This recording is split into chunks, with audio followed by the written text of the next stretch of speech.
The battles of Lexington and Concord fired the shot heard round the world. For the first time, Enlightenment ideas of republicanism and the consent of the governed were to be tested in a war between an empire and its rebel colonists. Could George Washington, with his army of volunteers, manage to defeat the most powerful military in Europe? Or would King George III retain control of the most profitable land in his empire and restore order until the colonists could be persuaded to abandon this war of independence? 1776 started well for the Americans, but it was the year the Revolution almost died. In March, the Continental Army forced the British out of Boston, but shortly after signing the Declaration of Independence in August, the Imperial Army returned, landing this time in New York.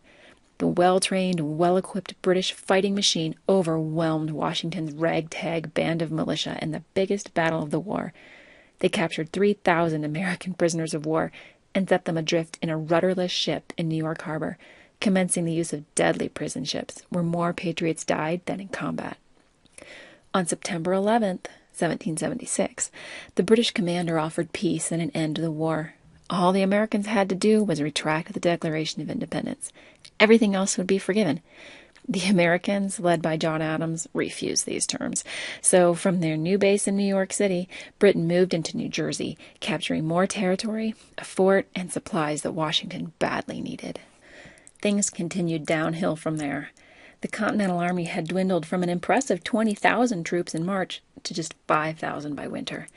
Unlike the British regulars, Americans weren't professional soldiers, and their interests were divided. It wasn't uncommon for men to desert the camp and return home to attend a business or a harvest or some other personal matter. Plus, the original enlistment term for the Continental Army was a maximum of 1 year, causing significant turnover in training and logistic problems for George Washington. At least one man plotted to supplant Washington as commander of the Continental Army. Thomas Paine wrote, "These are the times that try men's souls." Washington needed to act decisively, knowing that his next move could mean life or death for the Revolution. In a surprise move, he led a stealthy attack on Christmas, 1776. He crossed the Delaware River in the middle of a stormy night, taking the British army, comprised mostly of Hessian troops, completely off guard. In what's known as the Battle of Trenton, the Continental Army captured nearly 1,000 prisoners, supplies, and equipment, and successfully defended the city from the advancing British army. Capturing Trenton, New Jersey was not merely a military victory. It was a badly needed morale boost. Over the course of the winter, Washington pushed the British back to their base in New York City. In early 1777, the British had 2 large army bases in North America, one in Quebec and one in New York. From New York, the British Army under the command of General Howe attacked up and down the East Coast, taking control of Philadelphia on September 11, 1777. Meanwhile, back in June, British General John Burgoyne left Quebec with the goal of cutting off New England from the rest of the colonies. Though his Indian forces had retreated and Loyalist forces never appeared, Burgoyne proceeded cautiously towards Albany, New York, because he had to find a better location to spend the winter. But before he could reach it, he was stopped short by Washington's army at Saratoga. American General Benedict Arnold had accurately predicted General Burgoyne's first move and minimized British success by targeting American sharpshooters at the British officer corps. Burgoyne waited for reinforcements that never came. General Howe was making his way to Philadelphia, and the remaining troops in New York were too few and too far away. Burgoyne's army was running short on ammunition and food.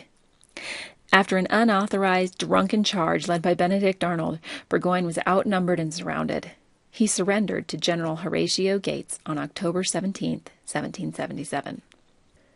The Battle of Saratoga proved to be the turning point of the Revolutionary War. Of course, it was an important military success, minimizing the threat from Canada. But more importantly, it was a political victory. Early in the war, Benjamin Franklin had petitioned France for help. They sent secret financial aid, but refused to send soldiers. Although, despite this ban, many Frenchmen did travel to America and enlist on their own. Perhaps the most valuable of these volunteers was the Marquis de Lafayette, who paid to outfit his own ship, arrived in America as a major general, and proved himself to be a valuable military leader. However, following the victory at Saratoga, France formed an alliance with the United States of America. France declared war on Great Britain and tipped the scales in favor of the Patriots. In addition to military support, France convinced other nations to declare war on Great Britain. The Americans were strengthened, and King George III had bigger worries than rebel colonists in North America. But friendship with France didn't immediately improve the condition of George Washington's army as the winter of 1777 set in. The British had forced the Continental Army to withdraw to the safety of Valley Forge, Pennsylvania, where Washington directed the creation of shelters for 12,000 men with only one axe available. Their clothes were in tatters, a third of them had no shoes, and blankets were scarce. 4,000 of the men were declared unfit for duty as a result of malnutrition, exposure, and disease. They relied on the assistance of civilian friends and relatives who brought food, supplies, and comfort to the troops. Nearly a quarter of his army did not survive the winter at Valley Forge.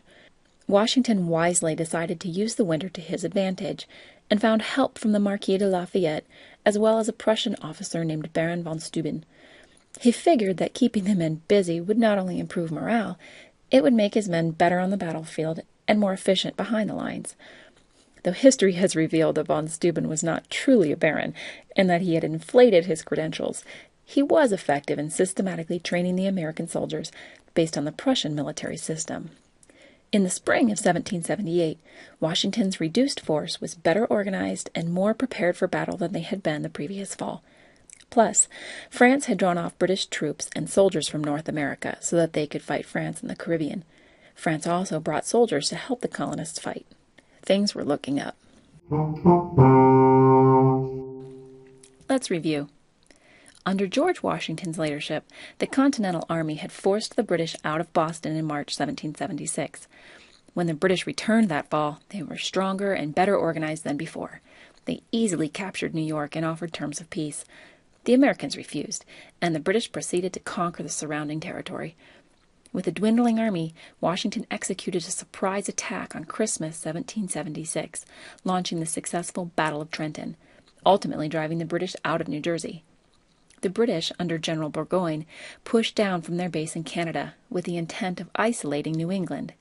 After meeting the Continental Army, Burgoyne waited for reinforcements, but the main British force was on its way to capture Philadelphia.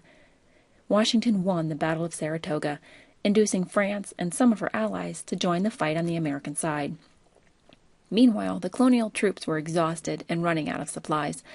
They spent the winter at Valley Forge, Pennsylvania, recuperating, planning, and training with a Prussian military expert.